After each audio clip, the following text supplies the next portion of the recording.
Halo Sobat YouTube, selamat jumpa kembali dengan Ayub Smart Channel. Di sini banyak kita jumpai di Google dan di YouTube. Mahfud MD mundur, Mahfud mundur. Nggak tahu mundur kemana. Soal keinginan Mahfud mundur dari jabatannya sebagai Menko Polhukam, Menteri Koordinator Bidang Politik Hukum dan Keamanan, itu menurut Presiden Joko Widodo itu haknya Pak Mahfud. Jadi Presiden Jokowi menghargainya. Ternyata di balik itu semua itu ada politik tingkat tinggi yang banyak masyarakat itu tidak mengetahuinya. Kenapa sekarang ini Mahfud masih belum mundur juga? Katanya keinginan mundur itu padahal sudah diutarakan oleh beberapa kolega dari Mahfud MD, terutama Bapak Ganjar Pranowo pun. Karena apa? Kalau tidak mundur dari jabatannya sebagai Menko Polhukam, Pak Mahfud mestinya pada saat kampanye tidak akan full time karena dia menjabat sebagai Menko Polhukam. Tapi kalau dia mundur dari jabatannya, ternyata di situ ada tanda kutip. Tanda kutipnya apa? Yang sekarang ini lagi mepet-mepetnya dengan Pak Jokowi, Presiden Jokowi itu adalah Bapak Menteri Pertahanan kita, yaitu Prabowo Subianto, yang notabene dia adalah calon Presiden Republik Indonesia. Kalau Mahfud MD nanti mundur dari jabatannya sebagai Menko Polhukam, nah Pak Prabowo ini semakin lega, berjalan itu semakin mudah. Jadi dari yang dikhawatirkan lagi di sini ada politik kekuasaan yang nantinya akan menjadikan pemilu pada Februari 2024 nanti tidak netral. Yo enak nih ngono. Kalau gitu kan enak, jadi Pak Prabowo nya nggak mundur tapi Mahfudnya mundur. Pak Mahfud MD nggak bisa mengontrol lagi apa yang akan terjadi pada saat pemilu 2024.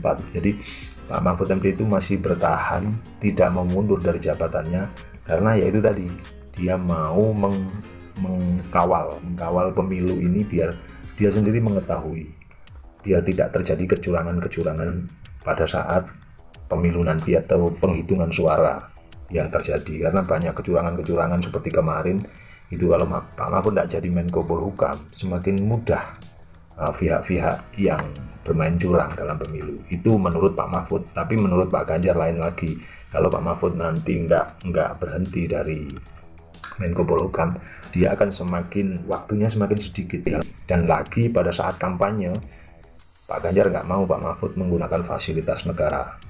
Seperti ya dikawal lah, dihormati lah, terutama pemerintahan daerah. Apabila Pak Mahfud datang kan nanti diagung-agungkan. Jadi Pak Ganjar nggak mau yang itu. Itulah makanya Pak Ganjar minta Pak Mahfud itu segera mundur dari jabatannya. Sementara Pak Mahfud sendiri ya seperti yang saya katakan tadi, dia nggak mau mundur karena Pak Prabowo yang di situ itu masih tetap tidak ada sinyal sampai sekarang itu mau mundur dari jabatannya. Kalau dia nggak mundur dari jabatannya, dia semakin tidak bisa mengkawal nanti terjadinya pemilu yang akan datang ini kayak gimana.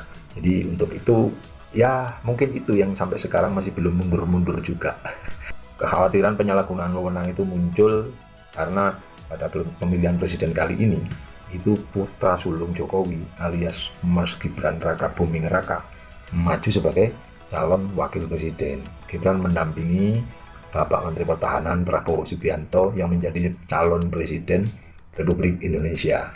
Kementerian Pertahanan berada di bawah kondisi Mahfud sebagai Menko Polhukam. Jadi Pak Mahfud bisa berkuasa, bisa leluasa untuk mengkawal itu. Maksudnya itu dia tidak mundur dari jabatannya sebagai menteri. Sebetulnya bukan apa-apa, rugi juga nanti kalau dia tidak mundur karena kampanyenya semakin terbatas.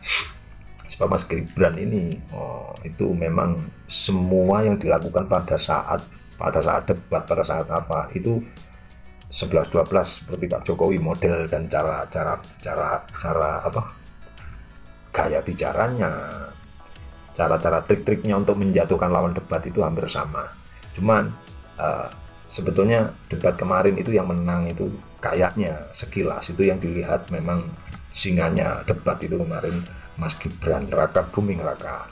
Tetapi merasa kecewa itu karena serangan Mas Gibran terhadap Pak Mahfud pada saat debat kemarin di sisi Jakarta minggu kemarin itu adalah ketika Gibran menunjukkan gestur celingak-celinguk, sesuatu yang sangat mengejek sekali ala Sun Gokong, menanggapi pernyataan rivalnya yaitu Bapak Mahfud MD.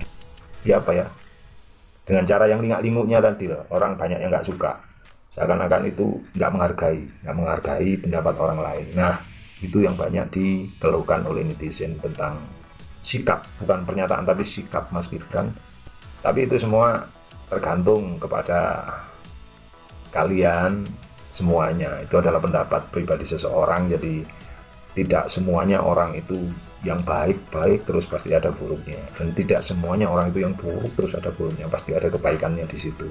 Itu hak kita masing-masing untuk menentukan pilihan, bebas. Sekarang negara demokrasi, jadi kita bebas memilih yang mana saja. Yang penting tujuannya nanti untuk kemajuan bangsa dan negara Republik Indonesia, itu saja. Baik itu Cawapres 01, Cawapres nomor 2, Cawapres yang nomor 3, semuanya sama-sama baik. Semuanya sama-sama baik. Tinggal kita bebas nanti menentukan yang mana. Ya, jadi kita harus memilih ketiga calon itu dengan cerdas. Jadi kita pilih jangan cuma di debatnya saja, tapi bisakah kita lihat track record ke belakangnya bagus apa enggak.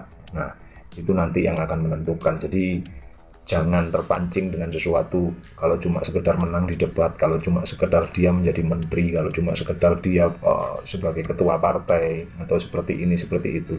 Nah, kita lihat track recordnya untuk bangsa dan negara ini bagus apa enggak. Nah, itulah nanti yang akan terjadi pada saat dia menjabat sebagai Wakil Presiden Republik Indonesia.